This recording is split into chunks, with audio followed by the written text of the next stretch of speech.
Welcome to Crappens. Don't wait a week for a new video. Join our Patreon at the Crappens On Demand level for instant recap access. Link in description. Enjoy the show. Hello and welcome to Watch Our Crappens, a podcast about all that crap on Bravo that we just love to watch. I'm Ben Mandliker, and joining me is Mr. Ronnie Karam. Hi, Ronnie. How's it going? Oh, great. How are you doing? The whole world's on fire. I'm feeling great, Ben. How are things over there on your side of town? Things are just wonderful. I had some McDonald's this morning, and I'm just going to focus all my energy on Bravo, and all my emotions will come out through the recapping of The Real Housewives of New York. I feel great about it, Ben. Feeling great about everything, our future. Everybody's going to be great. Everybody's going to be fine. Guys, look to your left and say, I love you. Look to your right and say, I love you. Look behind you and go, run, run the other way. Yeah, we'll be okay. Like I said yesterday, we are all part of the country of Bravo. We are all citizens of the same country here, and we will love each other no matter what. Yes, we are. So anyway, let us dive into The Real Housewives of New York, because guess what? The Real Housewives of New York was on last night. It's so funny. I don't know why. And actually, by the way, notably, this episode of RHONY actually made me chortle a few times. And I was like, what? Wait, signs of life. Signs of life. I'm laughing. And you know why? Because they finally put Jessel front and center. Hello, Jessel was the breakout star of last year. Why has it taken like 5 or 6 episodes for Bravo to realize that they need to focus on their star more? Why do we have so much Aaron content at all times? Give us Jessel. Actually, I would argue that Aaron kind of gave today, believe it or not. I mean, Aaron literally came to the show and congratulated herself for we Mexicans bringing mezcal to America.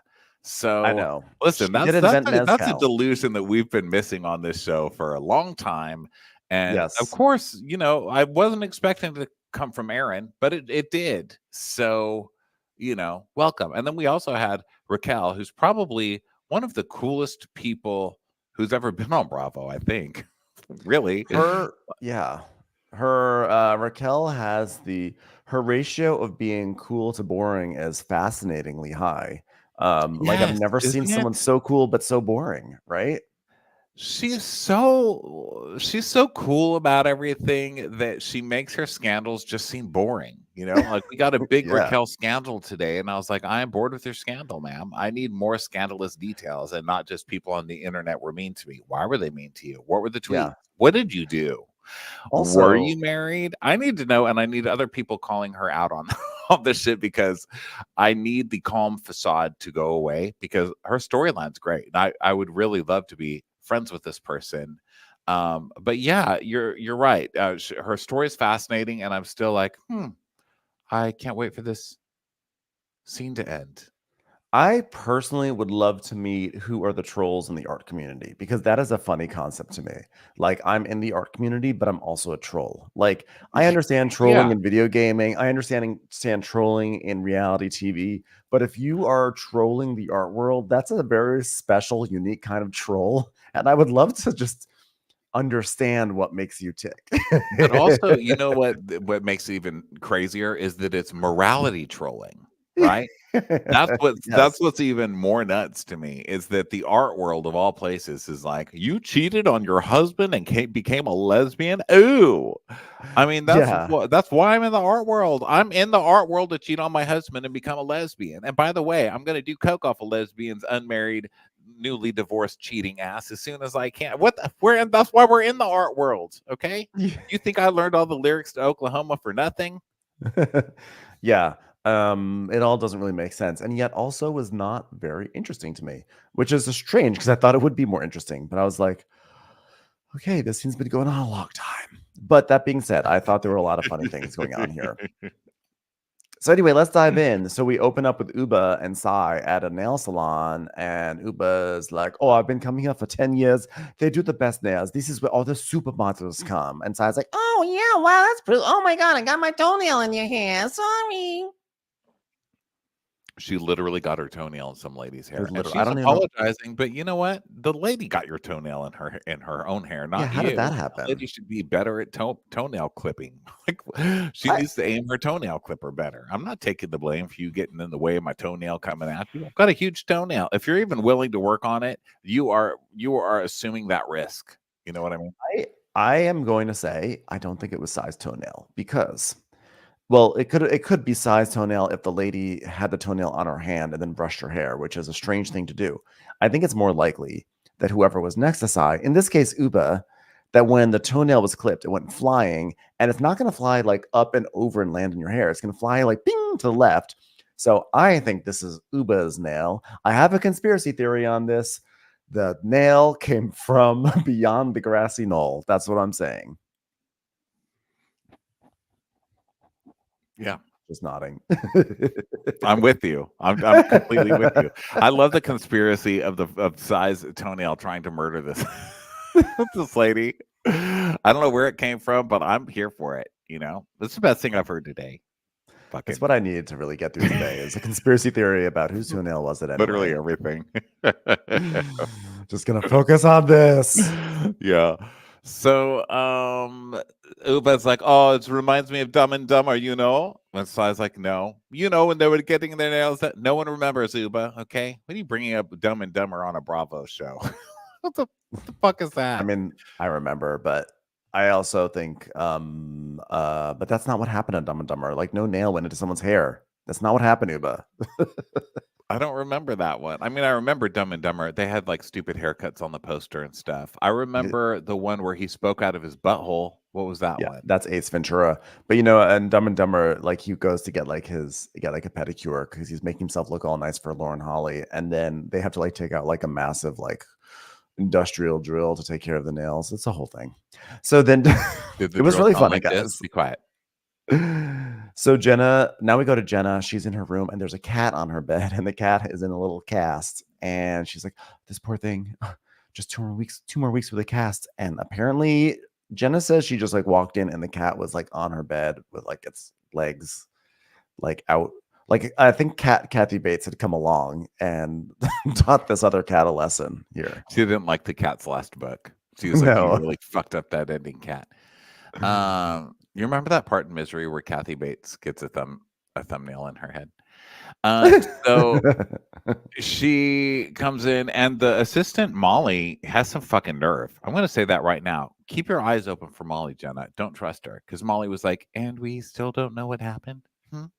Molly, Mhm. is that an accusatory tone I hear? Are you accusing Jenna motherfucking Lyons? She of the crazy glitter headband, right? What is Jenna's headband, by the way? Why are you doing that? Why are you doing that to us? Why are you doing that to the world? Think about things Fashion. before you go on TV. But it's this big, huge glitter. I don't know if it looks like a funeral veil, but also headband rolled up, like a funeral veil rolled up like a restaurant tarp. Anyway, she's there, and Molly's basically accusing Jenna of, breaking this kitty's legs. So I want to know what's going on in this house. And Jenna's like, no, we just, we found her in bed. She's like, meow, meow. And so I gave her some new teeth, and I explained that the Rockefeller is now for all the villagers. All the villagers are going to meet at the Rockefeller. She's feeling better now. Yeah. Yeah, Jenna is like starts leaning down and she's like, I learned that if you blink really slowly and tilt your head, then that makes cats feel more comfortable with you. Oh God, or it turns on people who want to be lesbians. It's like, Brynn, where'd you come from? It's an interesting tactic because it's what she uses with Aaron. Like last week when Aaron was pretending to be mad at her for no reason because she had nothing to do. And she was like, Aaron, I don't want to. Are you mad? Can we just make up? Just licking her hands, turning in 3 circles, and then, sitting on your kneecap. Yeah. So then we go to Aaron's apartment, and Aaron is filling out tote bags that say mezcalum, and Abe is there to help out. And he's like, wow, that's a lot of bags. And she's like, well, I'm tired. He's like, well, that's not what I meant. She goes, well, a lot of people, like, we're totally over capacity to our super important event. And he's like, I know. It's like we send the invite out and everyone decides to RSVP. It's like our product is super, super popular. Why are you sitting on all my stuff, Abe?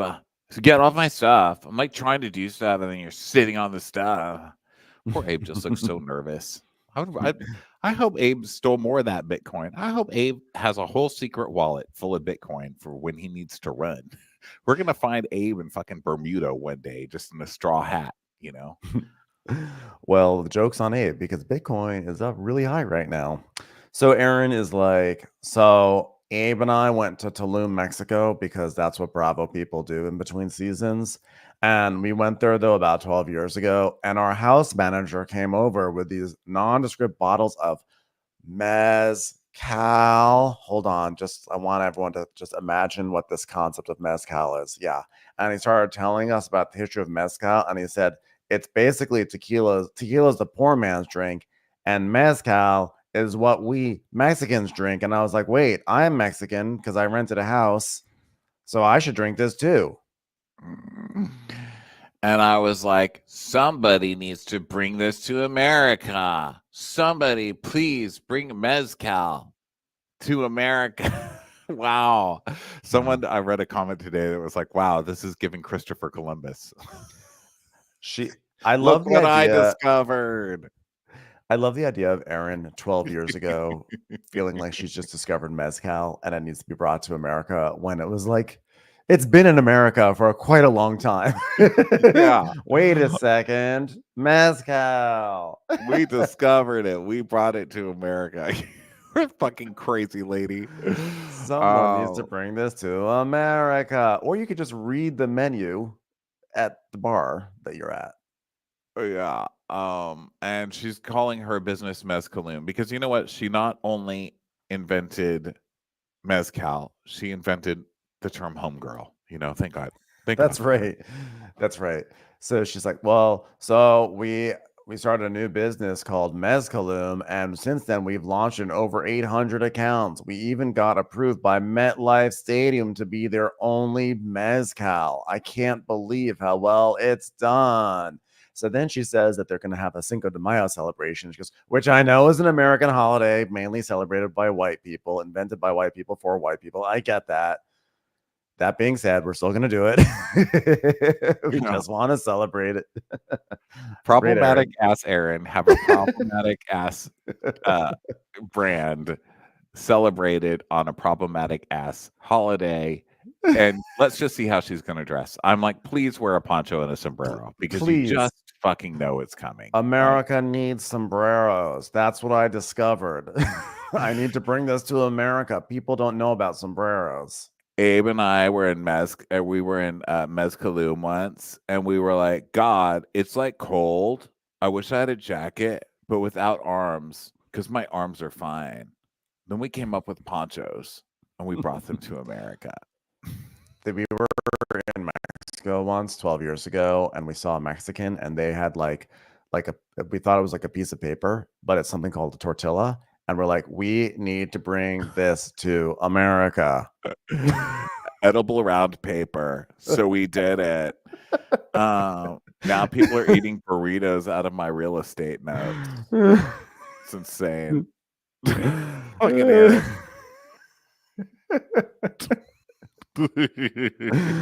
So much needs to be discovered.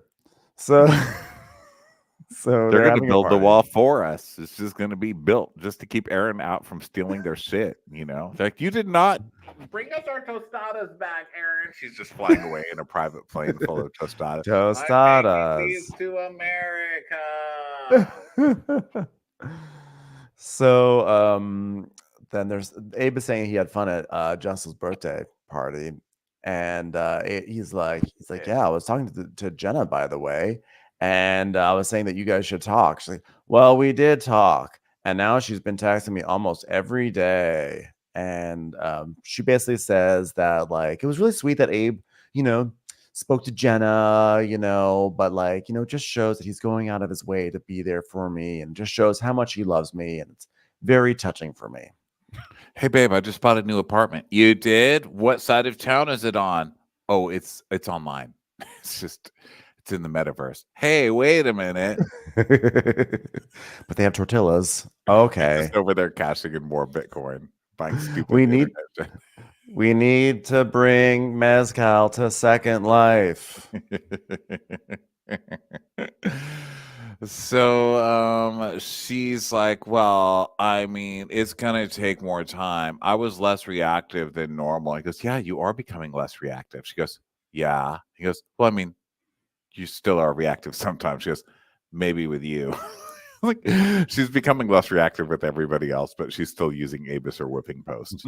God bless marriage. Sometimes I watch these shows and I'm like, why aren't I married? This looks amazing. If I just had someone like Abe, I could waffle bat around. Wiffle bat? What is it? A waffle bat's Wiffle probably bat. not a real I thing. love the idea of a waffle bat, though. I do too. Like a bat made of waffle? Yeah.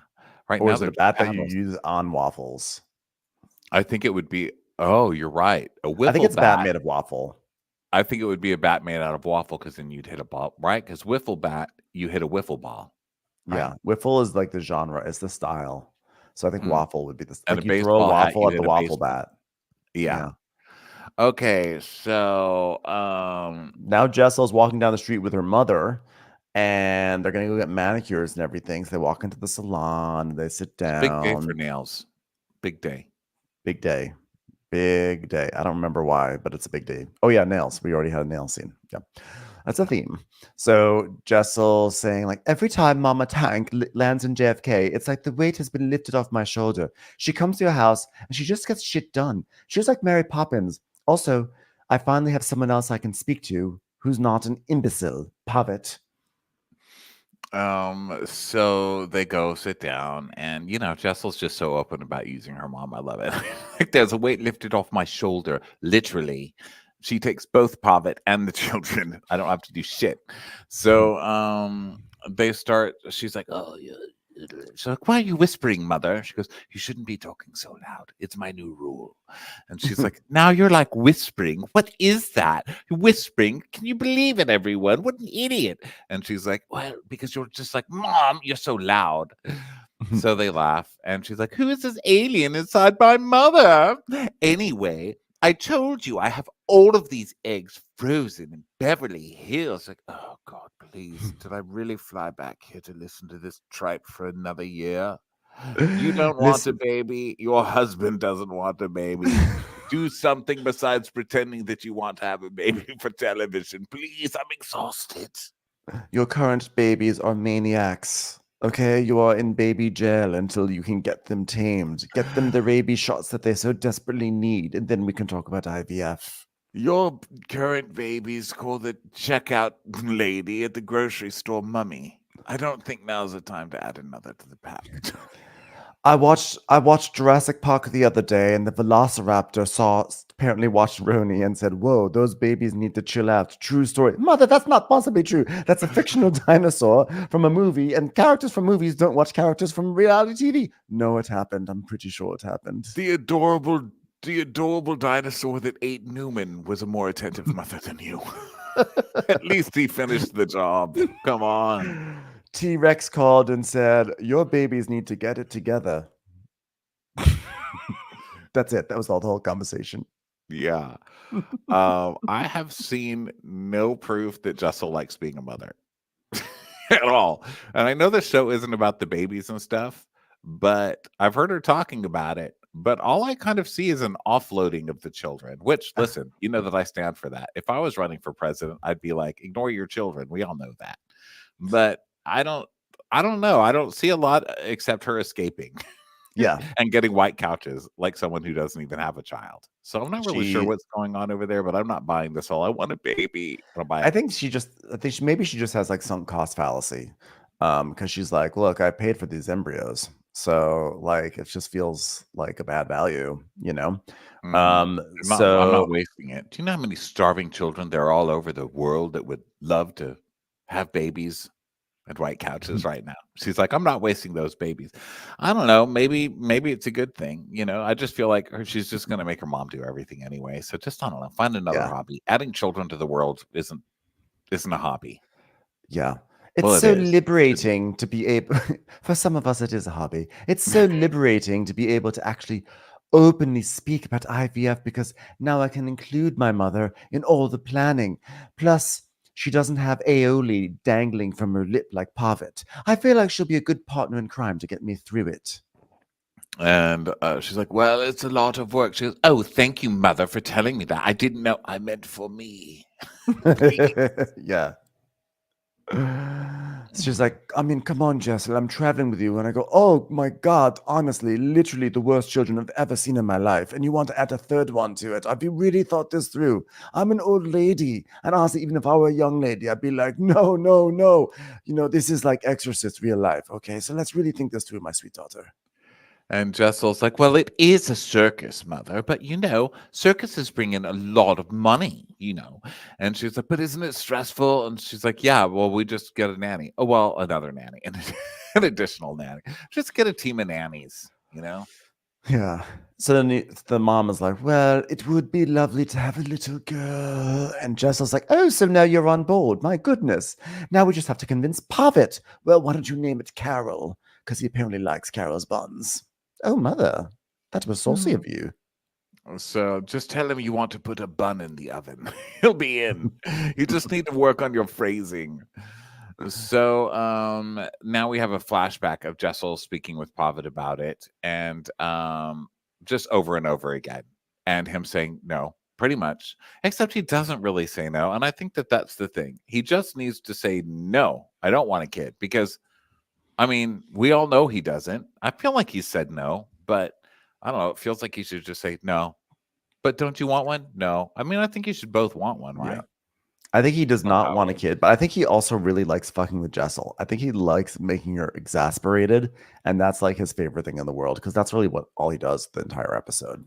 So he's like, we'll see, we'll see, we'll see. Oh my God, if you say we'll see one more time, we'll see. So she basically is like, yeah, we need to go to a therapist because we need to figure out how to communicate. And the mom's like, oh, therapy. Well, if I knew it was coming down to that, then have all the kids you want. Just don't go into therapy. And Jessel says that basically, like, her parents' attitude towards therapy is really bad. Like, it's a waste of money. And she says Indians don't like therapists, but they love an astrologer. And I don't understand. You pay money to go see an astrologer who's going to read the stars and tell you some hocus pocus shit about your life, but you're not going to see a therapist. So then basically she's like, well, you can help. And she goes, oh, what, you want me to teach him how to communicate? Well, I've done the stomping and I've done the threats and it doesn't work. And she's talking about how Pavit makes everything into a joke, which is really annoying, which I can get. That's not, they don't seem to have the best communication style, but she doesn't really have the best communication style either, because he clearly doesn't want a child. And so now what she does is she's just going to ask him every single time there's a camera on. But it doesn't work. He does not care. He literally does not care about anything but the chicken wing in front of him. So I don't really know what you're supposed to do, but I would suggest not having another baby with that. Yeah, I agree. So basically, she tells her mom to babysit tonight because they're going to go try out a new restaurant. And she's like, I'm going to go have a nice dinner with Pavit, and I'm going to drop some bombs on him. Ha ha ha ha ha ha.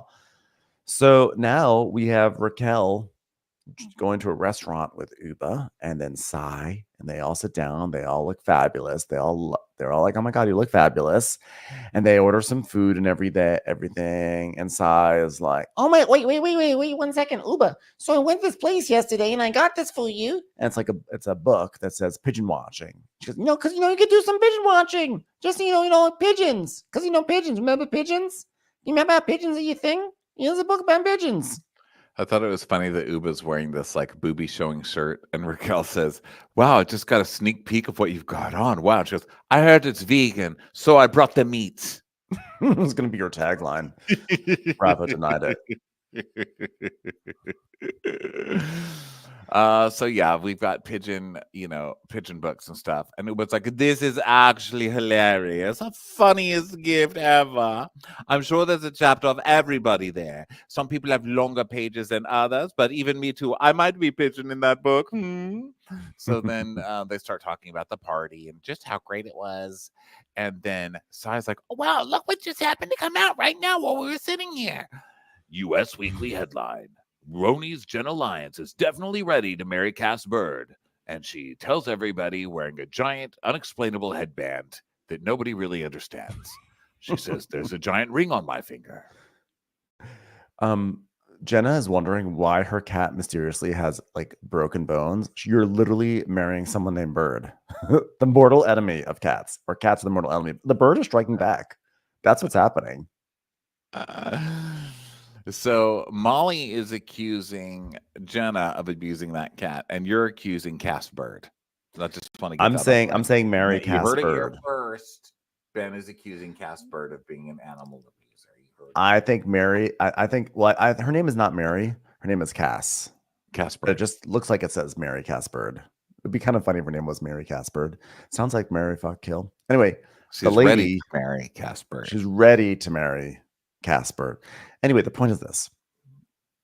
I do think that Cass Bird attacked that cat. Yes, I will go on the record and say that. Yes. At the very least, Cass Bird tricked that cat into falling out a window, did something weird. Cass Bird may have indeed not liked the book that that cat had written. Like, it all fits together now. So then we see, so I was like, I'm confused. Like, 1 minute she's like, "Oh, I got the ring on my finger. Why is everyone asking if I'm engaged and saying congratulations?" And then we see a flashback of this not at all happening when they're saying, "Yeah, I see your ring," and Sai says the promise ring, and Rebecca says, "Wait, it's called a promise ring, not an engagement ring?" And Jenna said, "No, it's an engagement ring. We have kids and we're just trying to be low profile about it." Okay, so she did call it an engagement ring, and she told you why she's being hush hush about it, but the confusion is still fun, I guess. Yeah, I don't understand why Sai is either confused or like why is she even bothered by this? So they want to come for Jenna, but they just can't. Jenna's not comfortable at this point. She's just not. She's not comfortable either. But she's not definitely not comfortable. Like she's comfortable. No. Yeah. So Uber's like, "Oh, Cass was married before also, yeah? And maybe that's why they're taking it a little slow because it's not the first time for both of them." So I was like, "Oh, it's the second time around." And Raquel's like, "Yeah, well, I think she's probably like me. I tried to keep it on the low." And they're like, "Yeah, why? By the way, why have you kept your engagement quiet for so long?" She's, "Oh, well, my ex and I, we broke up in October of 2020, and like no one knew, and we kept it quiet for a long time because our business was so entwined with our personal relationship. And when I left my husband was like the first relationship with a woman after I left my husband, and so like people were enamored with our entire story, right?" Okay, so I'm gonna save this. I'm gonna save it because this is a full page of Raquel monologue. Like the note taker actually had to split it up into one. Oh my God, you're right. 3, It is a 4, full 5, page. 6, 7 segments of her talking, so we wouldn't get confused. But basically, she says her ex is an artist, and she's like, "The work you see of me at the Whitney." Oh yeah, Nice humble brag. I love when she said that. When you see me at the Whitney Biennial, that famous painting of me, right? You guys have seen it. I think we've all seen it, right? Okay. She's like, that's the final product, but I wasn't just the model. I controlled the hair and the makeup and the look and everything in those paintings. So we're basically partners in a business. And part of their business is looking like they're in love and they're a couple because people are buying a couple's work. So when they broke up, they kept it secret. So I'm like, that's an odd thing to break up at, because that's just being completely inauthentic and still selling art for tens of thousands of dollars under false pretenses, which I don't know. I don't like that. And then she started dating a woman and all of that, so that they kept it secret for so long that by the time they did start seeing Raquel out with Mel, that it looked like Mel was a wife stealer and that they had ruined this poor innocent artist's life. And they made him the victim of everything and basically slut shamed Mel because the husband is the successful rich one in the relationship. As he's the one that everybody needs. And so everybody decided if they're going to have to choose, they're going to slut shame Raquel and kiss the husband's ass, so that there were art trolls coming for them. And like you said, I mean, I'd love to see a good art troll. I'd love to see just some good old confusing splatter on my car that you have to like sit for a moment and think deeply to decipher. You know what I mean? Yeah, I just don't know the people who are on like art world Reddit, being like, "I heard that she has a girlfriend." Like, I just don't know. Like, it just doesn't seem to match. It's like exactly what you said earlier, which is that like this seems like it's part and parcel for the art world. How many stories do we hear about this famous artist having this girlfriend and that girlfriend, and they're artists, they live different unconventional lives, they create their own rules, they live in a world of art. So the fact that there are people who like actively follow this gossip and then are like trolling people involved in this, it seems so counterintuitive. Yeah, it does, but I guess, it's the whole kissing his ass because he's the rich, powerful one that could stop them from working or getting sold in galleries. I mean, I don't know. That's kind of what she's making it sound like. But look, I like her. I don't think this was told in it. Like we said, like as far as like the acting, not going to give it a huge mark, but I do like her. I think she's a cool chick. And I do think it's impressive that she can make this sound like this huge victim story when basically like, yeah, I mean, you fell in love and left your husband. It's not that uncommon of a story. But she's like, and then the artist trolled me after all of my work creating a company. So I don't know. I like her. I think that they could possibly get under her skin if given a couple of years, and then she could unravel as a reality star. And I see her becoming more fun and delusional as time goes on, because she does have some kind of healthy delusion in her. I see it in there. Okay, we'll put her on the Emily Simpson track. Together. Yeah, but she's going to take a while. And honestly, I don't know that this show has that long. You know what I mean? I don't know that we have a couple of years to give Raquel. Although Bravo listens to nothing, so who knows? But I don't know. But I think she is an interesting person, and I think she is an accomplished person, and she seems like a cool person to know. I don't find her to be very fascinating in the context of RHONY at the moment. So is she missing Riz? Let's go over to Brynn at her apartment, talking to the only person on earth that she knows, her brother, her poor brother Terrace. But what I really want out the ass on a cricket bill in international fucking charges, because Brynn has to call him every 5 minutes about her petty ass little problems. Wasn't he staying with her? What happened to that? Oh, he's just visiting. Oh, I thought he was staying with her for like a few months. So they FaceTime, and she's talking about how she's like working on a new app. She's like, I'm the co-founder and chief marketing officer of a new app. And it's like, it has to do with like relationships and dating and flirting. What happens when you get wet? And I have developers in London and a team here in New York, and it's fun.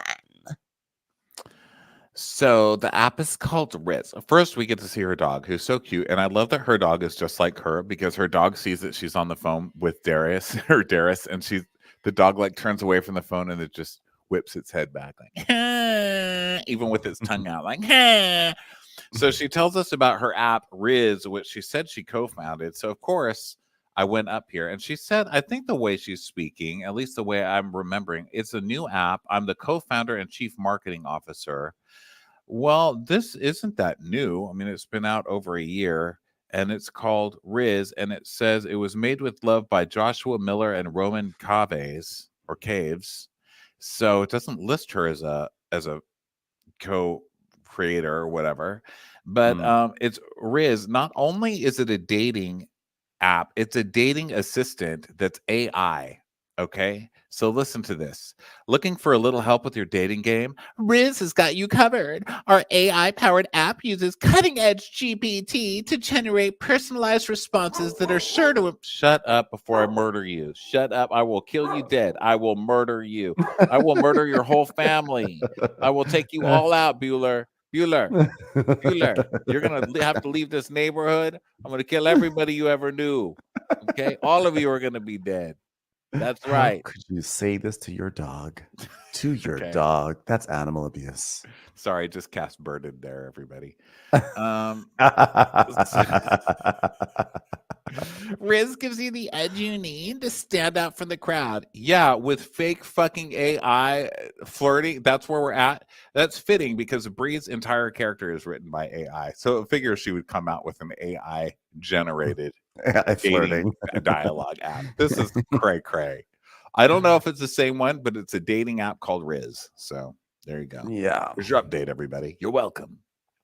So she's like, yeah, it was so like things were like bad when you left, and like basically it got like worse, Darius. Like we went to the Hamptons, and I tried to like sit down with Sai, and like I don't even know what the hell she's like talking about, Darius. So she's like pulling at strings, and then like next day, Uba was like, "Fuck you, Brynn, you're a snake, you're a snake." But I have like literally never been called a snake in my life, even though I love to wrangle them. Put that in the algorithm, Riz.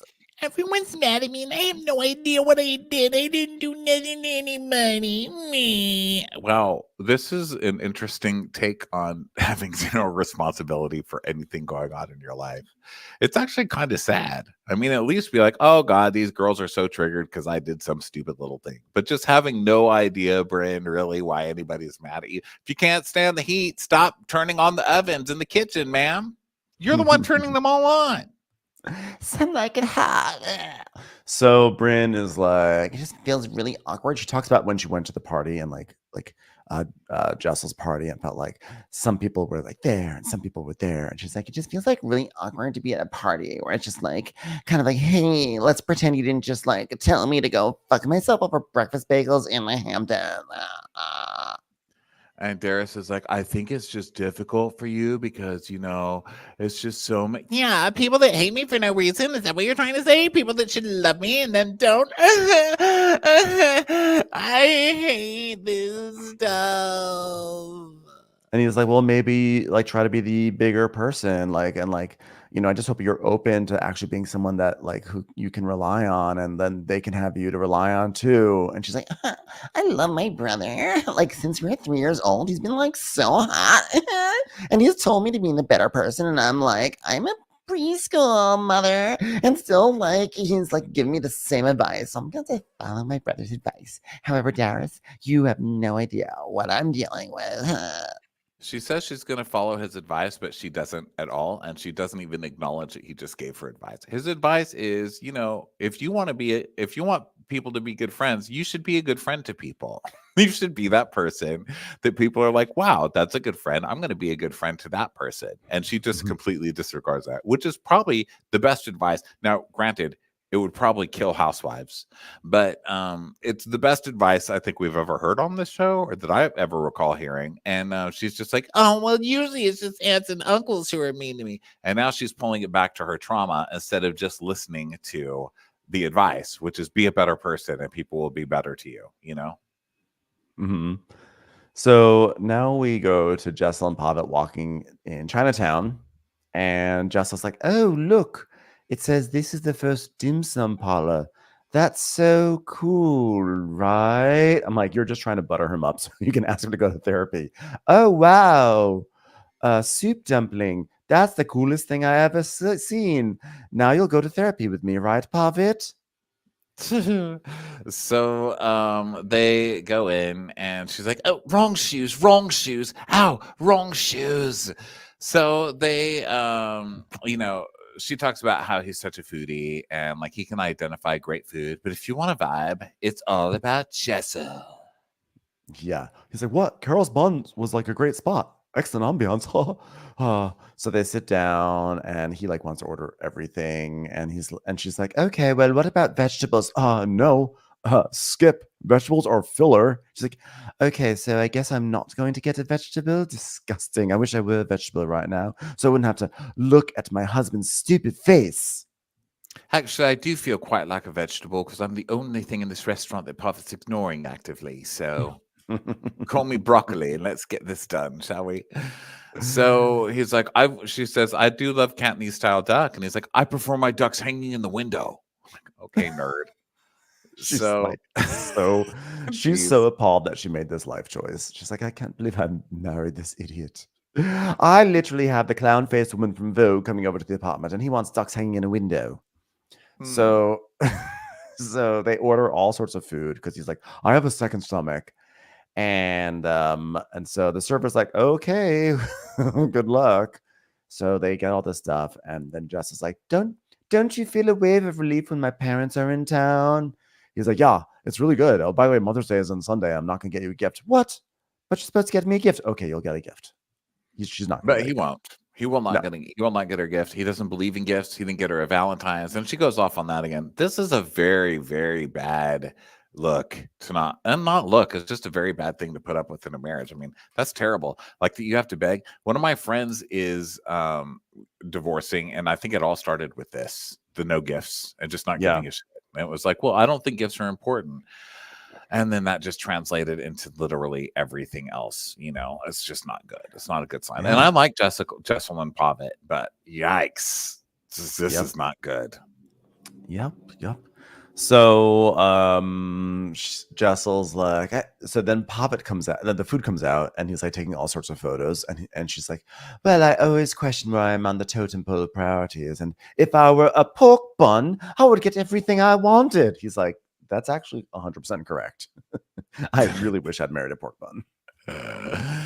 So she's like, oh, why did you put that whole thing in your mouth? And he goes, why do you ask dumb questions? Oh my God, this is so romantic. Can't wait for you guys to bring a baby into the world. So he chokes on it. She's like, told you so. He's like, dumplings are one-biters. So now she's talking about her meeting with Tasha, the IVF coach. And Tasha's like, because Jessel's like, I'm getting teary. Look at me, getting teary about how I'd like a baby. And she goes, oh my God, if you're getting teary, that means you really want it and you should do it. Get out of here, IVF saleswoman. That's like the lady trying to sell a car. She's like, you like how it rides? Buy it. It's only 6% interest for the rest of your goddamn lives. Just, but I think the decision to have another baby is not just one person, Pa. That he goes, well, the decision's already made. There's no baby. She's like, no, well, oh my God, you stress me out, dude. We would be making a big mistake if we didn't do it. He's like, why is it a big mistake? By the way, I really love these noodles. Can we have these noodles as our baby? Okay, how about this? We'll put a little bow on these noodles, and this is our new baby. Well, it is better behaved. No. I want human baby. Human baby, Pavit. The only way I'm going to have another baby is if I get pregnant again. Fine, you can get pregnant with noodles. Then I'm going to have a noodle baby. Pavit. So Doesn't she's work like, that way. yeah, she's like, but we have so many embryos, and a lot of people who want to have a girl, you know, they can't guarantee them having a girl, but we can have a girl, Pavit, and that's why we should do. Am I interrupting your chicken moment? And he's like, oh my God, it's hot chicken. Let me take a photo of it. I need a photo of this hot chicken, babe. He's like, yes, you are interrupting the chicken moment. You know, I'm about to lose my shit. I think we probably should see a professional therapist to help us figure this out. I think you and I and our communication could use a little work. He's like, especially you. No, especially you. I'm like, I like Pavit saying that Jessel needs to work on her communication when he's the one actively with 3 pork buns in his mouth choking. And taking pictures of them at the same time. Yeah. He's like, yeah, but I don't think they need therapy over this either. She wants a baby. He does not want a baby. So either you're going to tell him you have to, or I'm leaving you, or okay, we should both want a baby, so we shouldn't have a baby. But this whole like, you know what, you're not giving me the answer I want, so we should go to a therapist. He's just going to tell the therapist he doesn't want it either. So just tell him he's either going to have to do it.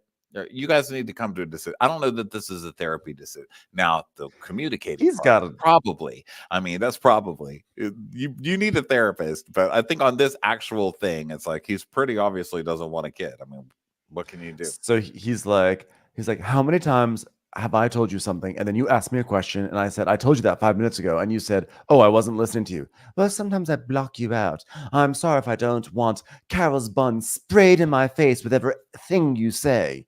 He goes, see, exactly. You don't listen. So she goes, I truly believe a therapist would help him sort of understand his emotions, or at least to know to swallow first before you start speaking. His emotions are that he doesn't want a baby. That's it. And she's like, communication is key in marriage, and I just don't understand what he's trying to say. Oh my God, you guys. So she does want to go there for communication, and I think that's good. They should, because this is pretty bad. Like the baby thing, but also just the general no gifts on the birthday and the unattentive thing. And like, I get that they're best friends, but there becomes, you know, you also have to be each other's lovers and spouse. You can't only have the best snarky friend thing going on. But also, like, if you're not going to do the doting things that she needs, like giving gifts, et cetera, you're going to lose the ability to have any sort of veto power about a baby. I'm sorry. It's like, you don't get to like deny the baby and then you also just like don't tend to your wife. Like, you need to like You need to pull up on some part of this relationship here. He won't give her a tennis bracelet. You think he's going to give her a human being? Well, and she's probably doing the thing where she's like, it's okay if he doesn't give me these things because I'm doing the big ask. I'm saving up for the big ask, which is the baby. And he's still going to say no to it.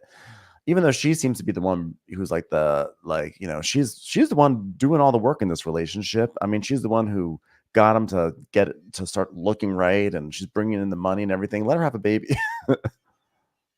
Yeah, I don't know. I think two people should want to have a baby, But I also get that it's super sad when you want one and then your partner doesn't. I don't know really how you remedy that, but I don't think any baby should be brought into the world if they're, no one wants it. I agree that half like the parents don't want it. Both parents should want it, but at this point, I'm not sure he even wanted the first two. So I mean, might as well, like, as long as she's got the nannies, might as well just bring them on in. Okay. So, I mean, listen, it adds more to the economy, right? Paying for more. Listen, it's very rare that I take a pro baby There's a positive stance. to everything. I'm not taking a pro baby stance. What I'm taking is a pro Jessel stance. And I want Jessel to get her way over Pavit in this instance because I think Pavit's being a dick. Yeah, I think Pavit's kind of being a dick too. So then we go to she's like, everything's a joke to you. You're like a leprechaun. You have no sense of reality. And he's like, I live in a fried chicken reality. Which probably isn't the best answer. And so she's like, do you want to speak to someone? And he goes, how much does it cost? And she's like, I don't know, anywhere between $300 to $500 an hour. It's basically half of a baby storage a month. He's like, no way, I got a guy for it. I'll find someone cheaper than that. I'm like, I don't think Carol does therapy with her buns. And she's like, well, where do you expect us to do therapy? Carol's buns bench. Speaking of, and he's like, well, if there's a psychiatrist who will meet us there, then yes. Like, Dr. Pavit won't give me birthday gifts and he's denying me a child. And Carol's just like, steam it. Please, you can't just tell me to steam it. Steam it. It solves everything. I won't steam Pavit. Steam it. Steam it or get out. So Jessel's like, you're missing the point. I think we should give it a shot. You always have to, you sort of always gravitate towards, oh, it's a bad thing. It's actually not. A lot of people do therapy. Like Jenna and Cass do therapy. And Tom Cruise, I'm sure, does some sort of therapy. And and then we have a flashback to a week earlier where Jenna's telling Jessel that she and Cass do therapy all the time because they want to avoid problems. So Jessel's like, yes, and my assistant just got married and she's already in therapy. I mean, I think therapy could help a lot of people just organize thoughts. Oh, you're not even listening. You're stuffing more noodles into your face, aren't you? It's like, I put it on my list. So she's really frustrated because he brushes everything under the rug. And then he's like, fine, I'll arrange it. She's like, but you're not going to. I'll do it. He's like, no, I will. She's like, no, I will. He's like, fine, I got it. Just let me get it. Which, means they're going to go to that Chamber of Commerce for food or whatever the fuck. What is he, the president of like the New York Fried Chicken Association? I think it's like the Street Food Society. We call it the Fried Chicken Society, but like I think it was like the Street Food Society of New York City or something like that. He's going to be like, well, they came back with a judgment and it's official. 9 out of 10 fried chicken people say, give them funnel cakes. Just have lots of funnel cakes. We're going to meet in the middle. Okay. Baby, no. Funnel cake, yes. And here, if we need to compromise any further, we'll throw in some warm nuts. How's that? Jessel's like, you know what? Sometimes you just have to give what life takes you, or take what life gives you. The final cake shall be in my new child. And she just spends the rest of her RHONY time just trying to get a funnel cake into an elite private school. She puts a little beret on it. Tom Cruise is still old enough to enjoy funnel cake. I swear it can do math. I know it's a funnel cake, but it can do math. So then we go to Raquel and Mel. Raquel, as we call them. As the kids are calling them. Raquel, walking down the streets. And they're on a way to a gallery. And they're walking through, and she knows she's like, oh, I'm not familiar with this artist. And we meet the curator, and she's like, oh, the artist is queer and interdisciplinary. And Raquel's like, wow, the New York City art world is so insular. Oh, I love her whole play on cornrows with corn, because there's corn. The art is like corn stalks, but then corn rows like braids growing out of the corn. It's very on the nose, if you will. So yeah, they're But looking it's at all this also art. very queer and insular. So who am I to say? You know what I'm saying? That is some insular queerness right there, and I'm all for it. Yeah, it's very art scene, and so they're looking at all this stuff. Then they meet some artists and everything, and then they, because they are at an art show, it's now time to sit down and have some snacks. So they are like the real highlight of this is not that they got to see some new artists; it's that they got to have wasabi peas. So they sit down, and Raquel's like, "Oh my god, wasabi peas! So Mel, what do you think about Jessel's birthday? It was like your second time with everyone." And Mel's like, I know. I got to talk to Abe the babe. Oh, yeah. How was he? He was being a babe. He was so nice. He's trying to help us plan the engagement party. I was like, oh, wow. This is going to be a great scene. Can't wait. Can't wait to see this high energy scene between Raquel and Mel.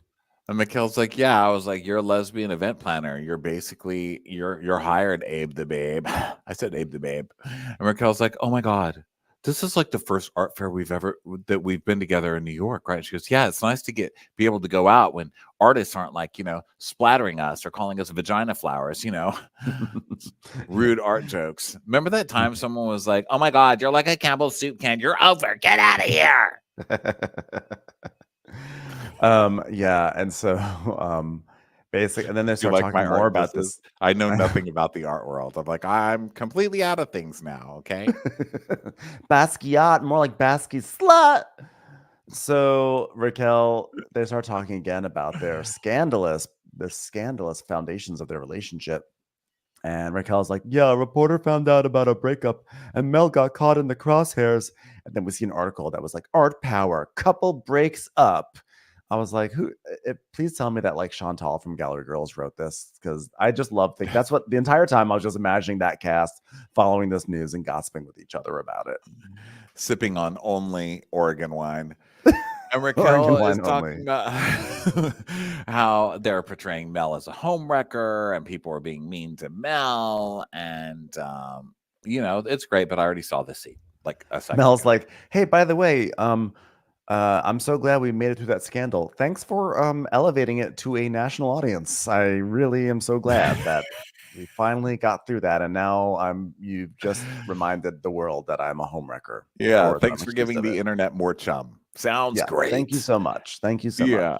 So now they're talking about announcing their engagement, and Raquel's like, well, we're gonna have this party, and clearly I'm gonna post about it. And I mean, you're excited about announcing it, right? And she's like, yeah, but what about your mom? And she goes, and so then we find out about her mom, and her mom is not supportive. Her mom was supportive of the first engagement and marriage to the man, but then she wasn't really supportive of her previous relationship with her ex. I guess once they were married, like she stopped liking the husband.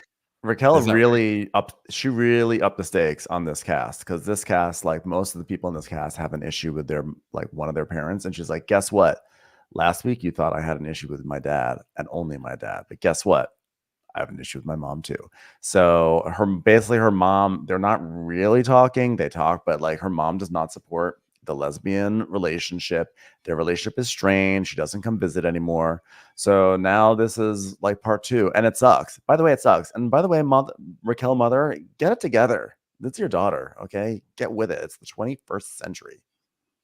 So then, they're talking about how awkward it is and how she would love to see her mother, and she is going to invite her mother, but she's not so hopeful about it, And she's like, well, would she show up for her daughter's wedding? I mean, I don't know. Maybe she wouldn't, which is, I'll have to deal with that when I get to that. And so, this is all very sad. I mean, I think it's rough. It's a rough road with most of the parental stories on this show. Yeah. So either way, I guess she's gonna try to work on mending that relationship now.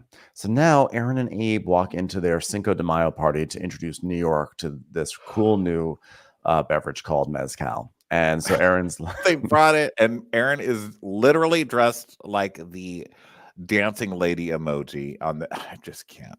I'm like, really? The Yeah. lady in the salsa dress snapping. I'm like, Aaron, really? Come on, man. So everyone is like showing up and saying hi. Uba is there, and Uba is like, I look like a bank teller. Like, will that be all? And just like more She doesn't at people. all, by the way. I don't really know where that's coming from. I don't know what bank she goes to, but I'm not really sure where that comes from.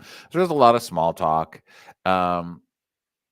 Aaron's like, wow, we're over capacity by like 100 people. Speaking of things that were not over capacity by 100 people, Jessel's party was kind of fun, I guess. I mean, she didn't like bring anything to America, but yeah, it's like also it's like enough of us being separate. We need to like all try to come together. Aaron, you were the one being separate at that party. You were the one who hold yourself up in a corner, being like, I don't even want to talk to Jenna. I'm gonna be over you're here. also the one You were, turning everybody against each other, you asshole, which you're currently doing in this episode. yeah, you're the chief separatist. So, so Sai's like, what do you mean being separate? And Aaron's like, no, Jessel's party, it was like separate. And it was like, well, I was going to say hi to everyone and Jessel. And then the minute I walked in, you know, like Jessel comes up to me and is like, so how are you and Brynn? Is everything okay? Like everyone's like up in our face. So now Uba's like mad that people are like, oh my God, are you and Brynn okay? Even though like the last thing we saw was Uba being mad at Brynn. And now she's like, why is everyone trying to start a thing between us? Yeah, but obviously obviously Brynn has said something behind her back because they left that, like, I guess I don't know. Everyone's just coming to her with drama. She's like, what the hell? Why is everyone coming to me with this shit? So then Aaron's like, oh yeah, she went off when we were shopping. Mhm. And she's Just like, wants to bring people together. By the way, this person Yeah. was talking shit about you. literally 2 seconds after she said, why are we all so separate? By the way, Brent still hates you.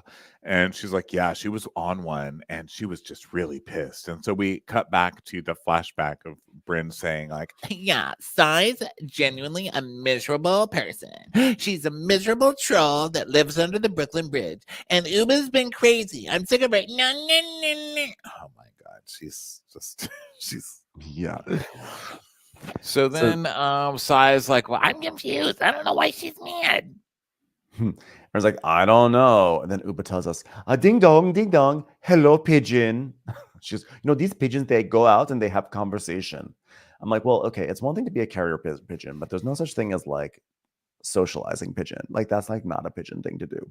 So Aaron's like, don't call me a pigeon. I'm a unless it's for mezcal, because I brought it here to America. You're welcome, United States. Yeah, I think that pigeons are social. I mean, I get what she's saying, like pigeons taking news to each other. Isn't that what she's saying? Yeah, I think that's what she's saying. Yeah, she's basically like, you and Jessel have this useful information that we don't have. So now you're coming back to us asking how we're doing, and I'm dumbfounded by that. And so I was like, if she's mad at me, she can talk to me. I kind of like that they don't fall for this, and they're just like, whatever, Aaron. If she's so upset, then like how many episodes are you going to start a fight? They're onto it now, basically. Right. So Raquel and Mel come in and they walk in and say hi and everything. And then Brynn walks in and she's like, I'm walking into this party with an open heart, but I feel guarded. So if someone's like, let's make up or let's go talk, I'm literally so scared because it like keeps going so poorly. Well, I hope there's a lot of guys here ready to invest in Brynn's IP. Ding. Ding. And then Aaron goes to hug Aaron hugs Dorothy, her mom, and so she's like, oh my God, it means so much to have my mom here. She talks about her mom going through chemo and stuff, and she loves seeing her mom happy. And then her dad comes in, and Brynn's like, oh, hey, Daddy. You are so turtle right now. You're like turtle in sunshine, sexy stuff. Sorry, I got that off my app, Riz. I hope it made sense. And then Sai is talking about how she's so relieved that there's food at this event. And then she's like, I mean, she's serving food and drinks, and I don't think anything's sponsored, just her alcohol. And so they're all just like continuing to talk and to chat and everything. And Brynn is talking to Eli Aaron's dad. She's like, I'm looking for your daughter. and he's like, yeah, I'm looking for her too. And she's like, and then Sai is like, hi, Brynn. Hi, Aaron's papa. And she's like, hi. And so he says hi, but Brynn doesn't. So they're like, oh, Brynn didn't say hi back.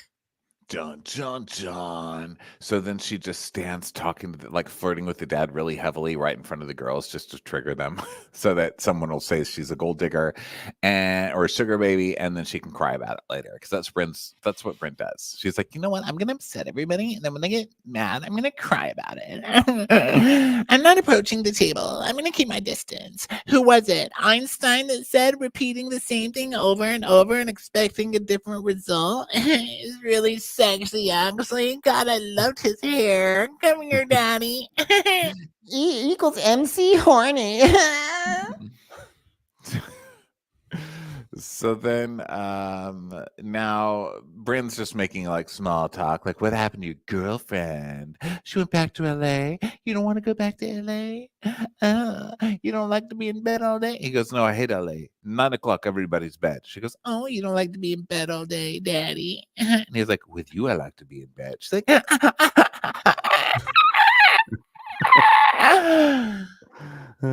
Then Sai's like, I don't know why Bryn's being weird. She walks by our table, she moves with Aaron's daddy, and then she gets upset that there are all these sugar daddy stories. I mean, if it walks like a duck, if it talks like a duck, it might be a sugar baby. I don't know.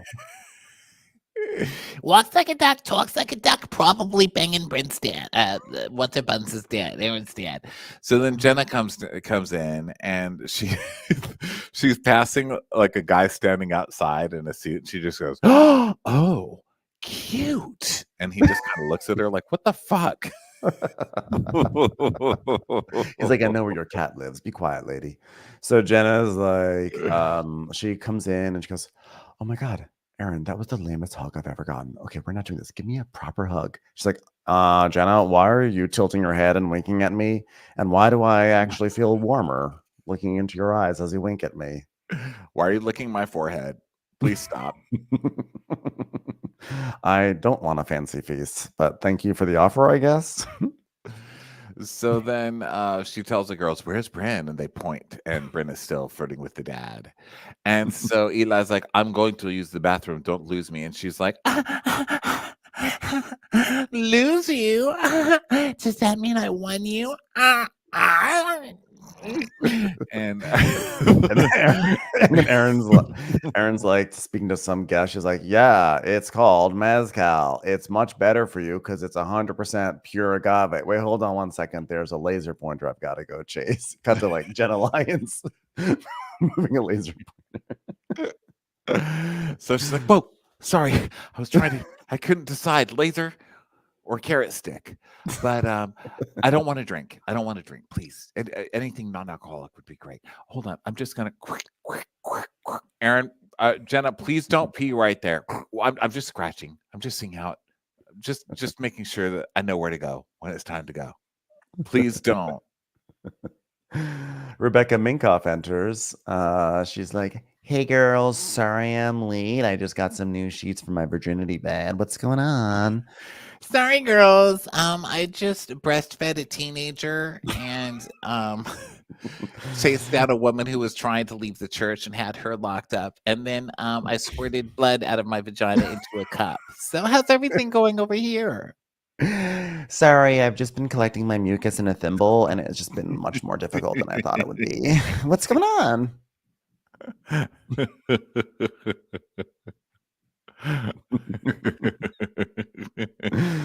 So then then Jessel and Pavit walk up, and Jessel's like, well, there's probably not going to be any food, so if you're looking for fried chicken or some noodle or a pork bun, you're gonna have to figure that one out. He's like, it's all right, I'll order a burrito.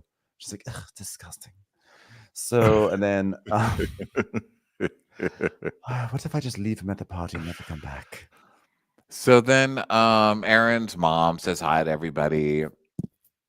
And, everybody's, complimenting each other's clothes and, because it's this show, it's how we roll for half an hour. Almost everyone is. Jessel comes in and she's like, something smells. Is that you, Aaron? Are you wearing your deodorant again?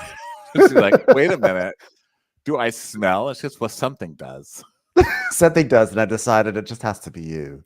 And then Mel's like, wait a second, smell this. Smell this plate of onions. Oh, that's what it was. Sorry, Erin, I apologize. I confused your normal scent with a plate of onions. You can understand my mistake. That's So you're basically what she's smelling saying. like taco toppings on purpose today? Is that what we're going for? Aaron's like, how dare you come into my party and then say I smell? My God, if you're coming here to complain, I'm getting out of here. And so then she does. She goes and talks to guests. She's like, mezcal is smoky and ours is really smooth. And I want women to drink mezcal. She's so empowering. You know, at this moment in our nation's history, thank God for Erin getting women to drink mezcal. They're like, yeah, does mezcal is, and why does the mezcal smell like onions? Oh, sorry, that's apparently my deodorant. So then then there's like taking photos in their booth and everything, and it's all fun. And then Brynn decides that she is like she's sort of like the only one not with the group right now, and she's like, Life is short, and I can't see it having beef or tension with people. And like, I don't know at this point if like sweeping it under the rug is sustainable. Do me on a rug. That's not sustainable. Yes. Well, she's tried to get someone to come over and say, Brynn, what's wrong? Why are you talking to the group? But everyone's just blowing her off. So now she's like, okay, well, maybe that's not going to work. So I guess I'll go talk to the group now. So then she's like, I mean, how much can you brush under the rug before it's filthy? It's just like really dirty. Like rugs, you don't want to get dirty because then they're like weird colors and then they're not healthy. It's not fun having a dirty rug. I'm feeling like this. like spiraling. Is this what it feels like to be serious? So Uba so then Uba's like, well, apparently Brynn was talking a lot of shit. Did you forget? Jessel, you don't remember? Because Jessel does his face like, what? She's, oh, did you forget the Alzheimer's just kick in? Jessel's like, no, she was. I was just reacting to the idea that Erin's deodorant smells so much like onions. So then Brynn goes up to the table now and decides like, Okay, you know what, Brynn? We gotta figure this out because I'm like so confused. and Uba's like, yes, so who's gonna start the conversation here? Okay, well, come on, let's get this talking. And Uba's like, at Jessel's party, they all noticed that you and I didn't talk. And then the minute I walked into the party, Jessel grabs me and said, oh my God, is everything okay with you and Brynn? And I'm like, do I have a problem with Brynn? And if Brynn has a problem with, then Brynn should come and talk to me. Like, fast forward, here I am, and like, what's going on, Brynn? Yeah. And she's like, and Sai and I are sitting here, and then Erin comes up and she's like, well, Brynn was saying shit about you. And Brynn goes, yeah, that sounds about right, Erin. And Erin's like, oh, guys, it's really not that deep. My God. Yeah, it is. You just try to start another war at your own party. So next week you can be like, I can't believe that we're fighting at my party. If it's not that deep, why are you going around telling people as soon as they walk in the room? That feels kind of deep. So Uba's like, oh, okay, it's not deep then. That's fine. Then we drop it.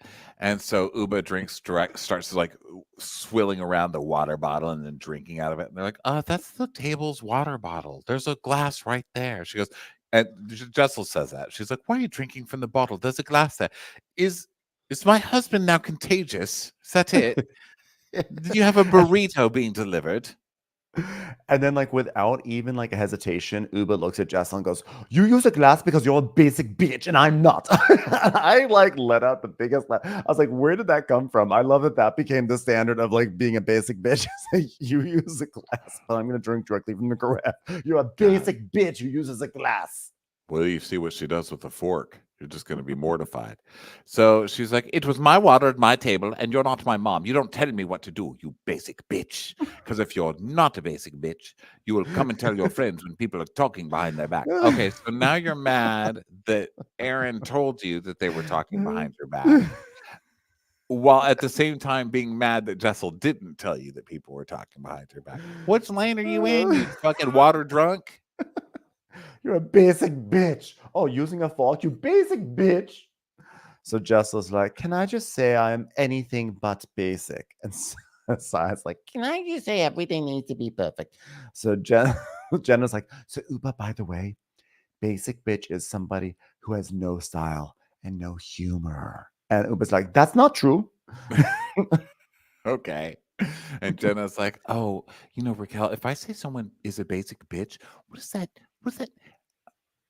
Stop licking yourself. I'm sorry. I'm sorry. What does that mean to you? And she's like, I think basic bitch is equated with like Karen. And Jenna's like, okay, Karen then. And Jessel's like, I'm a Karen now. I would really appreciate not to be called a basic bitch. And Aaron goes, wait, am I a basic bitch to her? Okay, Aaron is. Aaron is. Aaron is the most basic bitch here, but I love that they are all struggling with this concept. None of them get what basic means. I love it. It's not a Karen. A basic bitch is not a Karen. It's not a Karen. Aaron's like, well, apparently I'm a Karen and I smell. It's like, oh my God, you wear deodorant that's natural. So of course I'm gonna say that you smell. So then Jenna's like, Jessel, you're mean for telling her that she smells. She goes, but she does sometimes. Sorry. I mean, no one wants to host a party smelling like a dirty sock onion, right? And Aaron's like, Brynn, I'm happy that you two are chilling, meaning her and Sai. And Sai's like, We're fine. We talked in the Hamptons. I moved on. Okay, I moved on. and Brynn's like, I really miss being friends, almost as much as I miss Aaron's dad. So Sai's like, I don't trust her, and I'm disappointed that my friend is still talking shit about me, but I do want to have fun again, so back to the surface we go. Swim, swim, swim. So Aaron's like, well, I guess everyone is good. Mezcal brings people together. If only we had brought mezcal to America sooner. So then basically they're like, okay, well, it's another episode where we're trying to have a fun fight, but it didn't work out. So let's just everybody put the hands in the middle and we'll make up. So they do that. Yeah. And Jessel's like, this is the dumbest thing we've ever done. And we went to Aaron's engagement party last year. So then they're like, well, hey, wait a minute, where'd Rebecca go? And Aaron says that she had to go to an accessory award. And Brynn's like, I didn't know Nordstrom Rack gives that award. Okay, you're just gonna try that line until it's funny, and it still makes no sense. It's an honor to even be in the rack, girl. Yeah, sorry, why what would you she do? have But Rebecca take credit for Minkoff? other people's apps. Rebecca Minkoff is literally so successful, and here you are trying to launch your fucking Riz app, okay, stealing some Gen Z terminology, and you're trying to get that launched. You should be so lucky to have Rebecca Minkoff on your side to promote it. Like, what is going on with her? I don't know. So then Abe and Aaron give a speech, and it's an Abe and Aaron speech. And Brynn's like, I'm gonna put my timer on for this one. And a condom just in case. And then because we see a flashback of when they gave endless speeches last time, and so Aaron's like, I just want to thank you. I want to thank everyone who's here. I'm like pinching myself that I got to be the American that got to introduce America to mezcal. Wow, I'm a pioneer. Wow. And then the business partner gets up and starts talking, and then everyone's like, wait a second, is that the one that Aaron slept with? So they're all like cracking up at this, especially because his speech is like, I'm the co-founder and president, but I'm really just their marriage counselor. It's like, wow. So you were banging Aaron, and now you're kind of making fun of how much her marriage sucks in public. Yeah. Well, he's like, this is truly a family business. Yeah, the girls are cracking up, and Brynn's like, there's not. Oh God, we forgot a Brynn line in this. I'm sorry, it's probably my fault for glazing over it, but literally. But there was one point where she's like, I can't with these girls. It's like banging my head up against the wall. and I literally sat on my couch, or like banging your head on a headboard. Am I right? And she goes, I'd rather be banging my head on a headboard. I was like, you are officially AI. I can't with you. Okay, you are a generated answer from the Siri. Please. It's just predictable. It's like you see the jokes coming. You see her. She gets, and she's like so happy with herself, much like I am half the time on this podcast. I won't lie. I'm like, I made a joke, but still. So she's like, yeah, they're not just like shares in that company. They are sharing a lot. He's taking stock of that ass, huh? So so the mezcal has officially been introduced to the US of A through Aaron. and the women are able to come together. See, who said this country was divided? Look at the way these women put their hands in the center of this table. There is hope for us all. All right, everybody. Well, thank you so much for being here. It's been a good day. Everybody have a good day out there. Remember, no matter what happens in the world, for some people it's a great day. Good for you guys. Glad you're having fun. And for some of those, it's a worse day. But no matter if it's a good day or it's a bad day, we're gonna be here because we love you guys and we love. We're always better off than people on Bravo. No matter what happens in this world, just try to laugh. Okay, that's all we can really tell you at this point. It's when things are going good and when things are not going good for you. Just smile through it. Push it down. Push it down. Talk to you tomorrow. Bye.